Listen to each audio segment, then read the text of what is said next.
did. But capitalism is so important. Think about this. Mm-hmm. You got these socialist a-holes in the world who want... Where's this going? I'm going to tell you where it's right. going. Stick with me here for a second. All right. You saw the opportunity and suffered for a decade through it. Yeah. Because we have a capitalistic society where a person who's willing to suffer and take risk like yourself, credit card debt, 401k, you do that because there is a reward in part for doing that. Sure. And there are people who don't understand that capitalism, as flawed as it can be on the margins, is the best system because the ramification of your success, you and your partners not giving up, a very individual sacrifice. Yep. That's what capitalism is about at its core. Individuals believing they can change the world. Now, the ripple effect of what you're doing, the 10,000 startups that will exist every year, and then next year 100,000 and maybe 1 million, that I'll invest in, NYC will invest in, and venture capitalists, that catalytic effect is what makes the human species go forward and creates wealth for everybody. The trickle-down effect, and people are like, oh, trickle-down doesn't exist. The fact that you're going to enable a group of people who are not developers to make websites and businesses, and then I or YC is going to look at that and say, yeah, no code's a thing. No, we're not going to be precious about it being no code. Yeah. You're going to enable another whole swath of people to participate in capitalism. Do you realize how profound that is? I think that's super profound. I wouldn't attribute that to capitalism, though. Like, what drives me personally is the impact and the dent in the universe, not like, money or how much stock I own. But go ahead and try it in Russia or China. Totally. Yeah. I think that's because if you do it in Russia or China, they're going to basically take the business from you. Absolutely. Yeah. I mean, I'm a dual Russian citizen. Exactly. I'm a citizen here and there. I would not go start a business there. So I think the system here that incentivizes entrepreneurship is amazing. Yeah. I think the sort of systemic effects of how much founders are like, whether it's through attention or money or like it's weird, like how much they're incentivized, right? To sometimes you have like this 500-to-1 ratio between a CEO and a person doing like incredibly hard work to get that mission to happen. That feels systemically it just incongruous, right? And here's the great thing. You can do what you want in your company. If you feel that pressure, you can do it. And if Bill Gates wants to not do that and then give it all his money away at the end, you can do that too. Yep. That's what it's interesting. I like the fact that you're not buying into my total picture of this, and I think it's a good punch up. Yeah, I have like a little bit of a there's so many points of privilege that I benefited from. Sure. That I wouldn't say it was all my effort. So, like, for example, I'm personally fine with paying more in taxes because I've seen how much that like that infrastructure, like Sergi and I, my brother and I, the first 2 months we worked from a library for free. Yeah. In order to get Webflow off the ground. We couldn't afford like a co-working space. Yeah. And that is there because like you guys born in Russia? We were born in Russia, yeah. So you have an even different level of appreciation. Right. For we came what here we have in America. Right, yeah, as refugees when I was 9.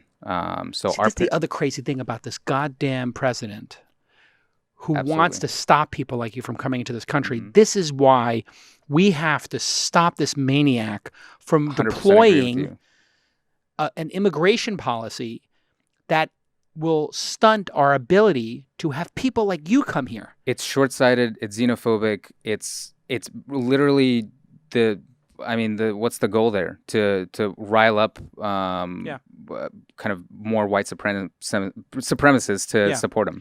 Like it's a cheap shot. It's so cheap. And then let's unpack it for a second.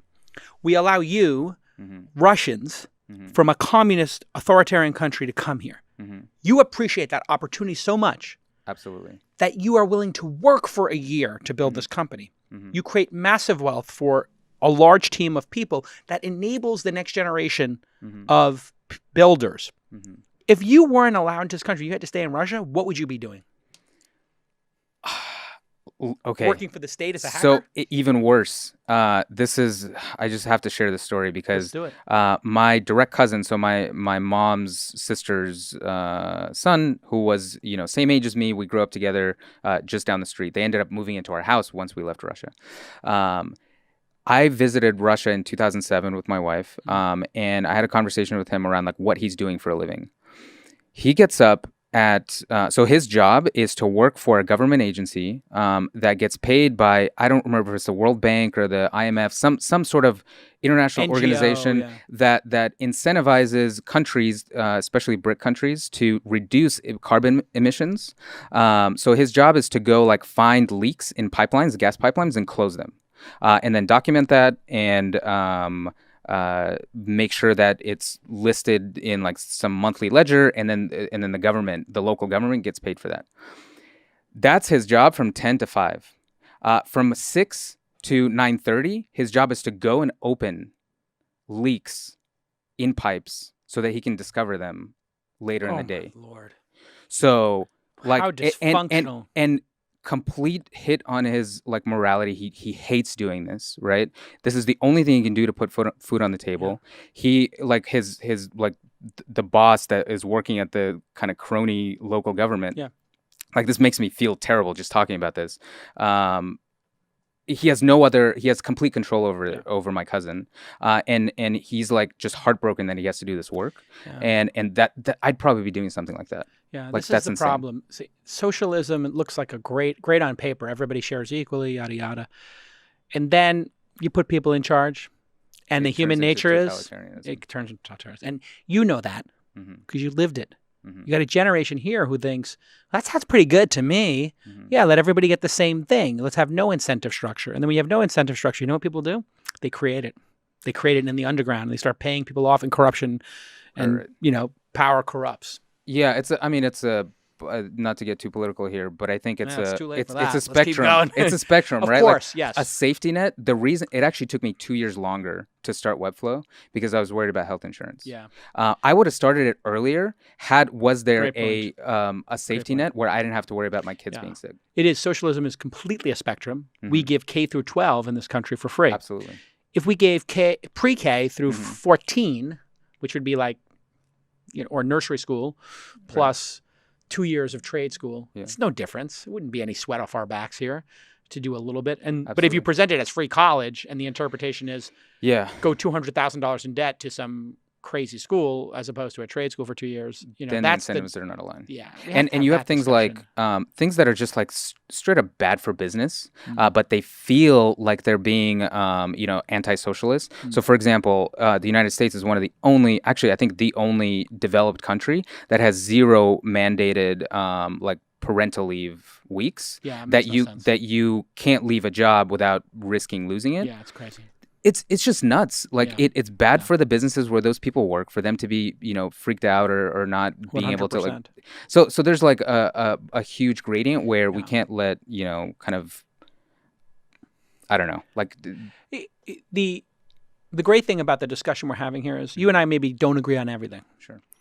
But we can have a rational discussion about it. And the problem when you put a despot into a democracy like we have, a narcissist, despotic person, is they shut the discussion down by letting the extremes take it over. Right. By the way, there's the same thing going on in Russia. Which was Putin's playbook. Yep. I mean, his entire playbook is to cause chaos around the world so he doesn't look so bad.